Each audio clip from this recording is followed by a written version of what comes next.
ನಮಸ್ಕಾರ ಸ್ನೇಹಿತರೆ, ನಾವೀಗ ಬಹಳ ಸುದೀರ್ಘವಾದ ಕವಿತೆ ಲಿಸಿಡಸ್ಸನ್ನು ನೋಡ್ತಾ ಇದ್ದೇವೆ. ಇದನ್ನು ಬರೆದವರು ಜಾನ್ ಮಿಲ್ಟನ್. ಇದು ಸ್ವಲ್ಪ ಕಷ್ಟಕರವಾದ ಪೋಯಮ್ ಆಗಿದೆ. ಹಾಗಿದ್ರೆ ನೋಡೋಣ ಲಿಸಿಡಸ್. ಮೊದಲು ಯಾರೆಲ್ಲ ಚಾನಲ್ ಸಬ್ಸ್ಕ್ರೈಬ್ ಮಾಡಿಲ್ಲ ದಯವಿಟ್ಟು ಚಾನಲ್ ಸಬ್ಸ್ಕ್ರೈಬ್ ಮಾಡೋದನ್ನು ಮರಿಬೇಡಿ. ಈ ಕವಿತೆಯನ್ನು ಬರೆದಿರುವುದು ಎಡ್ವರ್ಡ್ ಕಿಂಗ್ ಎನ್ನುವ ವ್ಯಕ್ತಿಯ ಮೇಲೆ. ಅವನ ಕ್ಯಾರೆಕ್ಟರ್ ಹೆಸರೇ ಲಿಸಿಡಸ್. ಈ ಎಡ್ವರ್ಡ್ ಕಿಂಗ್ ಜಾನ್ ಮಿಲ್ಟನ್ ಅವರ ಸ್ನೇಹಿತರಾಗಿದ್ದರು. 1637ರಲ್ಲಿ ಎಡ್ವರ್ಡ್ ಕಿಂಗ್ ನಿಧನ ಹೊಂದುತ್ತಾರೆ. ಎಡ್ವರ್ಡ್ ಕಿಂಗ್ ಕೇಂಬ್ರಿಡ್ಜ್ ವಿಶ್ವವಿದ್ಯಾನಿಲಯದ ವಿದ್ಯಾರ್ಥಿಯಾಗಿದ್ದರು. ಅಲ್ಲಿಂದ ತನ್ನ ಫ್ಯಾಮಿಲಿ ಸಮೇತವಾಗಿ ಐರ್ಲ್ಯಾಂಡಿಗೆ ನೌಕೆಯಲ್ಲಿ ಅಂದರೆ ಸಮುದ್ರ ಮಾರ್ಗವಾಗಿ ಸಮುದ್ರದಲ್ಲಿ ಪ್ರಯಾಣ ಮಾಡ್ತಾ ಇರಬೇಕಾದ್ರೆ ಒಂದು ಆಕ್ಸಿಡೆಂಟ್ ಆಗಿ ಈ ಎಡ್ವರ್ಡ್ ಕಿಂಗ್ ಸಾವನ್ನಪ್ತಾರೆ. ಆಗ ಎಡ್ವರ್ಡ್ ಕಿಂಗಿಗೆ ಕೇವಲ 25 ವರ್ಷವಾಗಿತ್ತು. ಎಡ್ವರ್ಡ್ ಕಿಂಗಿನ ನೆನಪಿಗೋಸ್ಕರವೇ ಜಾನ್ ಮಿಲ್ಟನ್ ಪ್ಯಾಸ್ಟೋರಲ್ ಎಲಜಿ ಸಂತಾಪ ಗೀತೆಯಾಗಿ ಈ ಪದ್ಯವನ್ನು ಬರೆದಿದ್ದಾರೆ. ಪ್ಯಾಸ್ಟೋರಲ್ ಎಲಜಿ ಅಂದರೆ ಮೋರ್ನ್ಫುಲ್ ಸಾಂಗ್, ಸಂತಾಪ ಗೀತೆ, ದುಃಖದ ಗೀತೆ, ದುಃಖದ ಸಮಯದಲ್ಲಿ ಹಾಡುವಂತಹ ಗೀತೆ.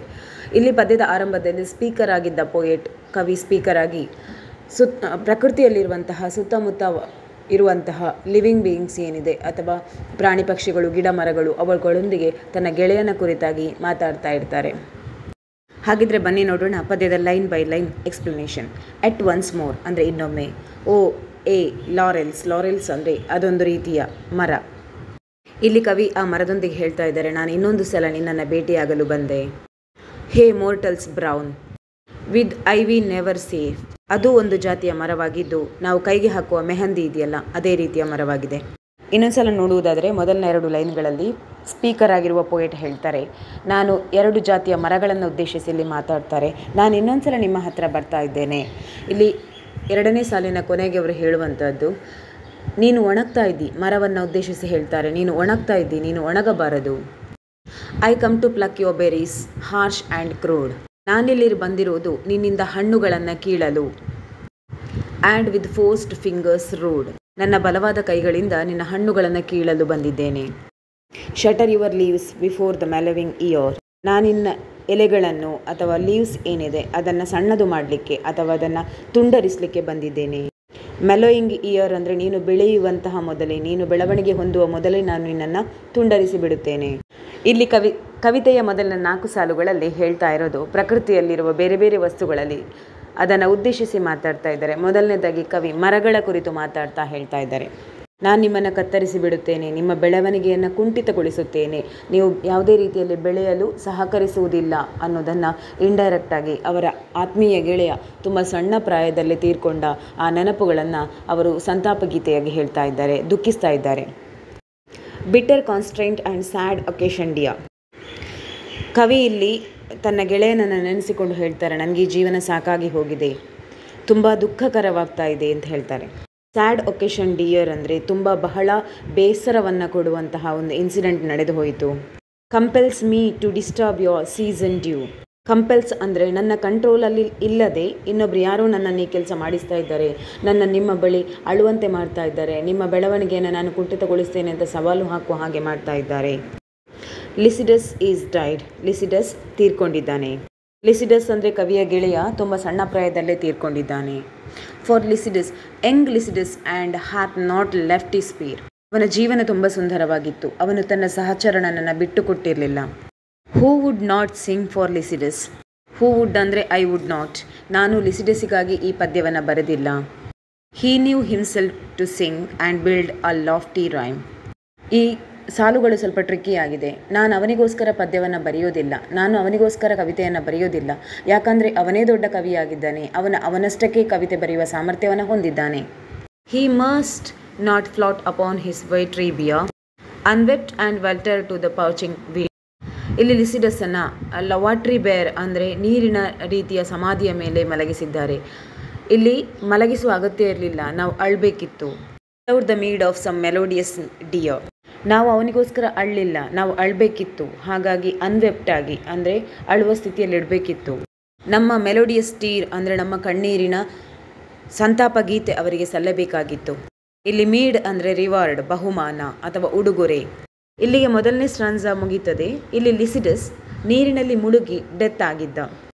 Begin then sisters of the sacred well, ಇಲ್ಲಿ ಕವಿ 9 ಮ್ಯೂಸಸ್ ಅಂದರೆ ದೇವತೆಗಳ ಹತ್ರ ಹೇಳ್ತಾ ಇದ್ದಾರೆ. That from beneath the seat of Jove doth spring begin and somewhat lovely sweep and string. ಇಲ್ಲಿ ಕವಿ ಮ್ಯೂಸಸ್ ಅಂದರೆ ದೇವತೆಗಳಲ್ಲಿ ಹೇಳ್ತಾರೆ, ನಿಮಗೋಸ್ಕರ ನಾನು ದೊಡ್ಡದಾಗಿ ಮ್ಯೂಸಿಕ್ ಪ್ಲೇ ಮಾಡಲಾ, ಹಾಡಲಾ.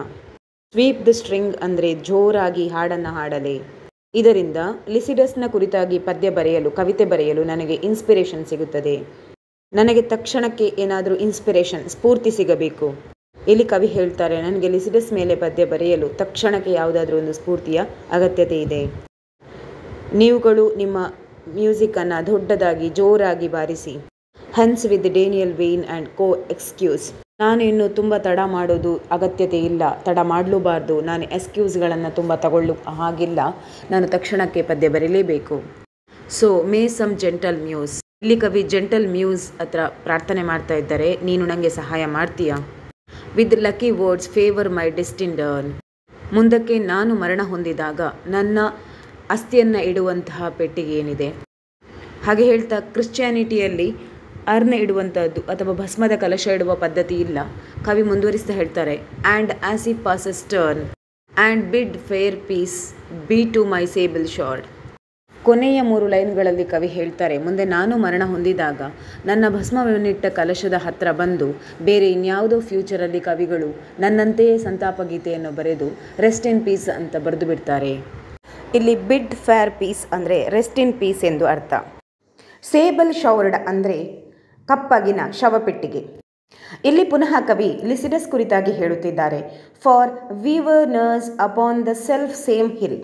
ಇಲ್ಲಿ ಕವಿ ಲಿಸಿಡಸ್ ಹತ್ರ ಹೇಳ್ತಾ ಇದ್ದಾರೆ, ನಾವಿಬ್ಬರು ಒಂದೇ ಇಲಾಖೆಗೆ ಒಳಪಟ್ಟಿದ್ದೇವೆ. Fed the same flock by fountain shade and rill. ಇಲ್ಲಿ ರಿಲ್ ಅಂದರೆ ಒಂದು ಸಣ್ಣದಾದ ನದಿ. ಇಲ್ಲಿ ಹೇಳ್ತಾ ಇದ್ದಾರೆ, ನಾವಿಬ್ಬರು ಒಂದೇ ನಾವೆಯಲ್ಲಿ ಪ್ರಯಾಣಿಸುವ ನಾವಿಕರು, ಅಂದರೆ ಒಂದೇ ಪರಿಸರದಲ್ಲಿದ್ದೇವೆ. ಇಲ್ಲಿ ಮೌಂಟೇನ್ ಇರ್ಬೋದು, ಮರದ ನೆರಳು ಇರಬಹುದು, ಅಥವಾ ಫ್ಲಾಕ್ ಆಫ್ ಬರ್ಡ್ಸ್ ಇರ್ಬೋದು, ಹಕ್ಕಿಗಳ ಗುಂಪು ಇರ್ಬೋದು, ಎಲ್ಲ ಒಂದೇ ಥರ ಇದೆ. ಟುಗೆದರ್ ಬೋತ್, ನಾವಿಬ್ಬರು ಒಟ್ಟಾಗಿ.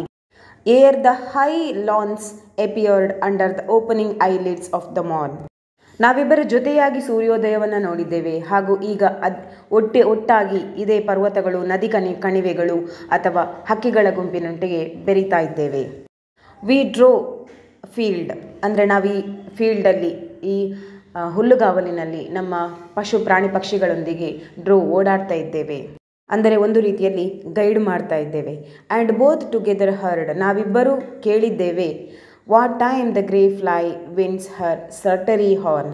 ನಾವಿಬ್ಬರು ಜೊತೆಯಾಗಿ ಹಕ್ಕಿಗಳ ಗೂಡನ್ನು, ಗ್ರೇ ಫ್ಲೈ ವಿನ್ಸ್ ಕೂಗುವುದನ್ನು, ಅದರ ಸುಮಧುರವಾದ ಧ್ವನಿಯನ್ನು ಕೇಳಿದ್ದೇವೆ. Battening our flocks with the fresh dews of night. ಇಲ್ಲಿ ಬ್ಯಾಟನಿಂಗ್ ಅಂದರೆ ಸಣ್ಣದುಗೊಳಿಸುವುದು, ಸಂಕುಚಿತಗೊಳಿಸುವುದು. ನಾವಿಬ್ಬರು ನಮ್ಮ ಪ್ರಾಣಿ ಪಕ್ಷಿಗಳನ್ನು ಒಟ್ಟು ಸೇರಿಸಿ ಅವುಗಳನ್ನು ಗುಂಪುಗಳನ್ನಾಗಿ ಮಾಡುತ್ತಿದ್ದೆವು. ಸೂರ್ಯೋದಯವಾಗುತ್ತಿದ್ದಂತೆ ಆ ಗುಂಪುಗಳು ಚದರಿಕೊಂಡು ತನ್ನಷ್ಟಕ್ಕೆ ತಾನು ಮೇವು ಸಂಗ್ರಹಿಸುತ್ತಿದ್ದವು. Oft till the star that rose at evening bright toward heaven's descent had sloped with wasting wheel. ಈ ಸಾಲುಗಳ ಅರ್ಥವೆಂದರೆ, ರಾತ್ರಿ ಮಿಣುಗುವಂತಹ ನಕ್ಷತ್ರ ಅಂದರೆ ವೀನಸ್, ಮಾರ್ನಿಂಗ್ ಸ್ಟಾರ್ ಅಂತ ಕರಿತೇವೆ. ಆ ನಕ್ಷತ್ರ ಬರುವ ತನಕ ನಾವು ಆಕಾಶವನ್ನು ಹಾಗೆ ನೋಡ್ತಾ ಇರ್ತೇವೆ. ಅಂದರೆ ರಾತ್ರಿ ಕಳೆದು ಬೆಳಗಾಗುವ ತನಕ ನಾವು ಹಾಗೆ ಕಣ್ಣು ಮಿಟಕಿಸದೆ ನೋಡ್ತಾ ಇದ್ದೇವೆ. Meanwhile the rural ditties were not mute. ಈ ಮಾತಿನ ಅರ್ಥವೆಂದರೆ, ಲಿಸಿಡಸ್ ಹಕ್ಕಿ ತನ್ನ ಹಾಡನ್ನು ಹಾಡ್ತಾ ಇದೆ, ಅದು ಯಾವತ್ತೂ ಮ್ಯೂಟ್ ಅಂದರೆ ಸೌಂಡ್ಲೆಸ್, ಸ್ವರ ಇಲ್ಲದೆ ಕೂತಿಲ್ಲ, ಅದು ತನ್ನ ಕೆಲಸವನ್ನು, ಸಿಂಗಿಂಗನ್ನು ಮಾಡ್ತಾ ಇರ್ತದೆ. Tempered to th'oaten flute. ಹಾಡ್ತಾ ಹಾಡ್ತಾ ಫ್ಲೂಟನ್ನು ಕೂಡ, ಫ್ಲೂಟ್ ಅಂದರೆ ಕೊಳಲನ್ನು ಕೂಡ ಊದಲಿಕ್ಕೆ ಶುರು ಮಾಡ್ತದೆ, ಅಂದರೆ ಅದು ಹಾಡಿನಲ್ಲಿ ಅಷ್ಟು ಇನ್ವಾಲ್ವ್ ಆಗಿಬಿಡುತ್ತದೆ. Rough satyrs danced and fauns with cloven heal.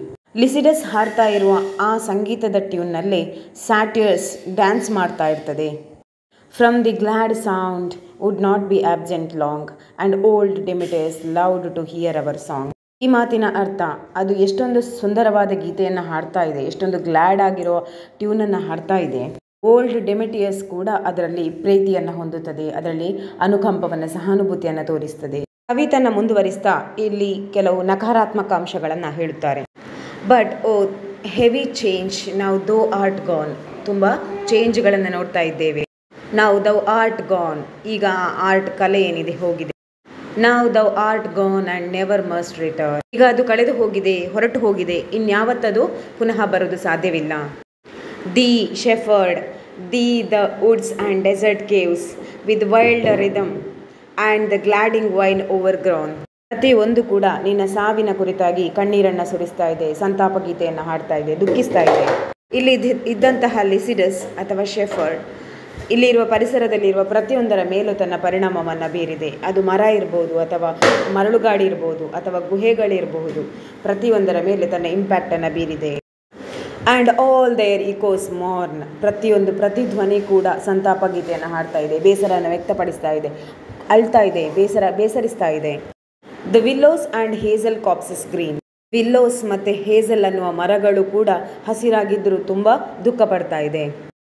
Shall now no more be seen fanning their joyous leaves to the soft leaves. ಇದುವರೆಗೂ ಇಲ್ಲಿಯ ಗಿಡ ಮರಗಳು ಆ ಸಾಫ್ಟ್ ಆಗಿರೋ ಸಾಂಗನ್ನು ಕೇಳ್ತಾ ಇತ್ತು, ಆ ರಿದಮ್ಯಾಟಿಕ್ ಆಗಿರುವ ಟ್ಯೂನನ್ನು ಕೇಳ್ತಾ ಇತ್ತು, ಅನುಭವಿಸ್ತಾ ಇತ್ತು, ಅಬ್ಸರ್ವ್ ಮಾಡ್ತಾ ಇತ್ತು. ಇನ್ನು ಮುಂದೆ ಅದು ಕೇಳ್ತಾ ಇಲ್ಲ ಅನ್ನುವಾಗ ಅದನ್ನು ಭರಿಸುವ ಶಕ್ತಿ ಗಿಡ ಮರಗಳಿಗಿಲ್ಲ.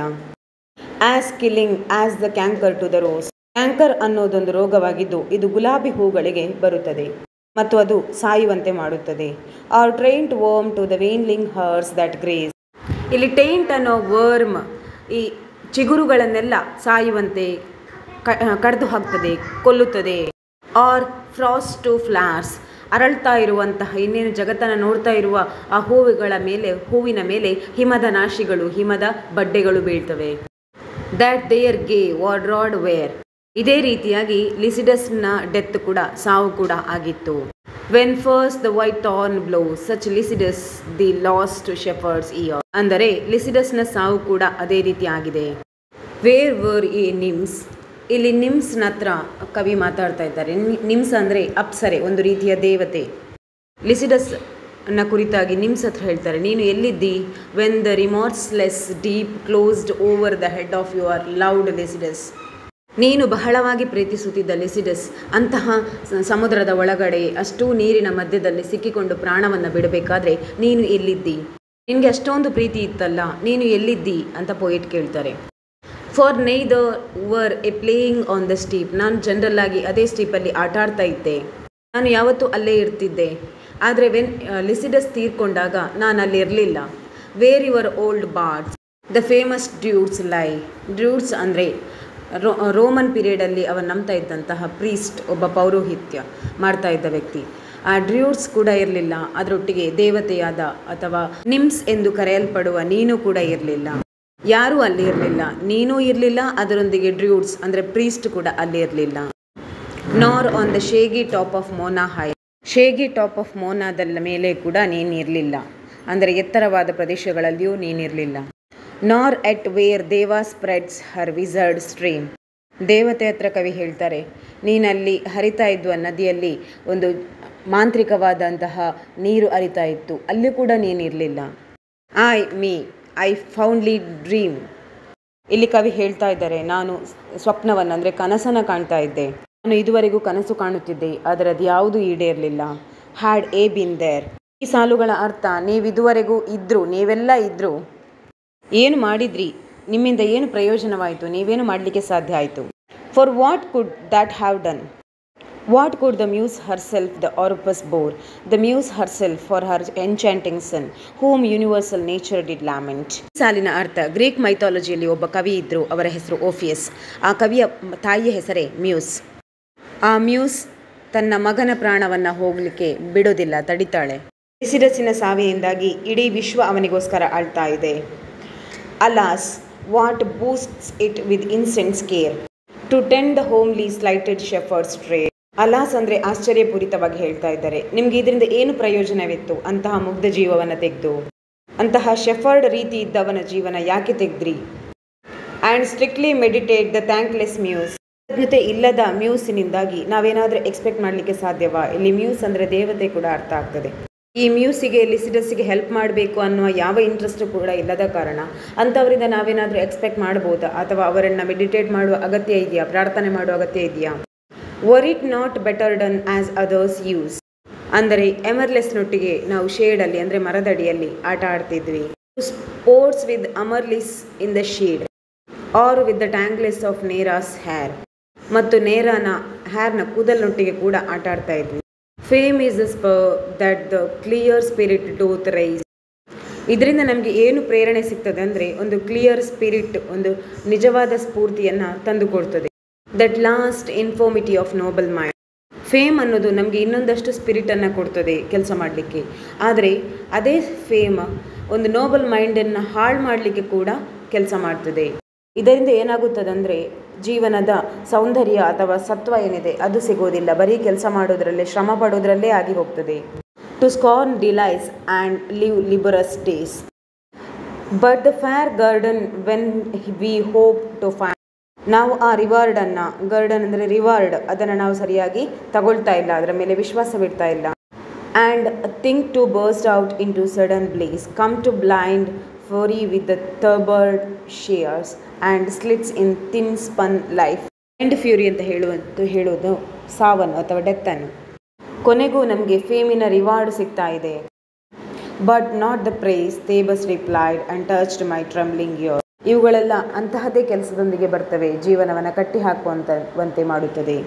ಫೀಬಸ್ ಹೇಳ್ತಾ ಇದೆ, ಬ್ಲೈಂಡ್ ಫ್ಯೂರಿ ಎಲ್ಲವನ್ನ ಡಿಸ್ಟ್ರಾಯ್ ಮಾಡ್ತಾ ಇದೆ, ಅಂದರೆ ಡೆತ್ ಅನ್ನೋದು ಎಲ್ಲವನ್ನ ಕೊನೆಗೊಳಿಸ್ತಾ ಇದೆ. ಆದರೆ ನಮ್ಮ ಕರ್ಮ ಅನ್ನೋದು ಕೊನೆಗೊಳ್ಳೋದಿಲ್ಲ. Fame is no plant that grows on mortal soil. Fame ಅನ್ನೋದು ಒಂದು ಪ್ಲಾಂಟ್ ಅಲ್ಲ, ನಮಗೆ ಬೇಕಾದ ಕಡೆ ಅದನ್ನು ಬೆಳೆಸೋದಕ್ಕೆ. ಬೆಳೀತಾ ಇರೋ ಫಾಯಿಲ್ ಅಲ್ಲ, ಹಾಗೆ ಅದು ರೂಮರ್ ತರಹ ನಮಗೆ ಸಿಗುವುದು ಸಾಧ್ಯವಿಲ್ಲ. Nor in the glistering foil set off the world, nor in broad rumour lies, but lives and spreads aloft by those pure eyes and perfect witness of all judging Jove as he pronounces lastly on each deed. ಇದನ್ನು fame ಮತ್ತು heaven expect ಮಾಡ್ತಾ ಇದೆ. ಫೀಬಸ್ reply ಮಾಡಿ ಹೇಳ್ತಾನೆ, fame ಅನ್ನೋದು ಒಂದು ಗಿಡ ಅಲ್ಲ, ಬೇಕಾದಲ್ಲಿ ಬೆಳೆಸೋದು, ಅದು ನಮ್ಮೊಳಗೆ ಇರಬೇಕು, ಅದು ಬೆಳೀತಾ ಇರ್ತದೆ, ಅದು ನಮ್ಮ ಕರ್ಮವಾಗಿದೆ. ನಾವೇನು ಕೆಲಸ ಅಥವಾ ಕರ್ತವ್ಯ ಅಥವಾ ಕರ್ಮ ಅನ್ನೋದನ್ನು ಮಾಡ್ತೇವೆ, ಅದರ ಮೇಲೆ ಪ್ರತಿಫಲ ಅಥವಾ ಫೇಮ್ ಅನ್ನೋದು ಡಿಪೆಂಡ್ ಆಗಿದೆ. Of so much fame in heavenly expect the made. ನಮ್ಮ ಕೆಲಸವನ್ನು ನಾವು ಸರಿಯಾಗಿ ಮಾಡಿದರೆ ನಮ್ಮ ಕರ್ಮದಿಂದಲೇ ನಾವು ಸ್ವರ್ಗ ಅಥವಾ ನರಕವನ್ನು ಪಡೆಯಲು ಸಾಧ್ಯ. ಅದರ ಮೇಲೆ ನೀನು ಯಾವುದೇ ರೀತಿಯ ರಿವಾರ್ಡನ್ನು ಎಕ್ಸ್ಪೆಕ್ಟ್ ಮಾಡ್ಬೋದು. ನೀನು ಒಳ್ಳೆಯ ಕೆಲಸ ಮಾಡಿದೆ ಅಂದರೆ ಒಳ್ಳೆ ರಿವಾರ್ಡ್ ಸಿಗ್ತದೆ. ಅದೇ ರೀತಿ ನಿನ್ನ ಕೆಲಸ ನೆಗೆಟಿವ್ ಆಗಿದ್ದರೆ ನಿನ್ನ ರಿವಾರ್ಡು ಕೂಡ ನೆಗೆಟಿವ್ ಆಗಿ ಇರ್ತದೆ. ಇಲ್ಲಿಗೆ ಲಿಸಿಡಸ್ ಪದ್ಯದ ಸುದೀರ್ಘ ಕನ್ನಡ ವಿವರಣೆ ಮುಗಿಯಿತು. ಈ ವಿವರಣೆ ನಿಮಗೆ ಇಷ್ಟ ಆಗಿದೆ ಅಂದ್ಕೊಳ್ತೇನೆ. ಇಷ್ಟ ಆದರೆ ಲೈಕ್ ಮಾಡೋದನ್ನು, ಕಮೆಂಟ್ ಮಾಡೋದನ್ನು, ಹಾಗೆ ಚಾನಲ್ ಸಬ್ಸ್ಕ್ರೈಬ್ ಮಾಡೋದನ್ನು ದಯವಿಟ್ಟು ಮರಿಬೇಡಿ. ಧನ್ಯವಾದಗಳು.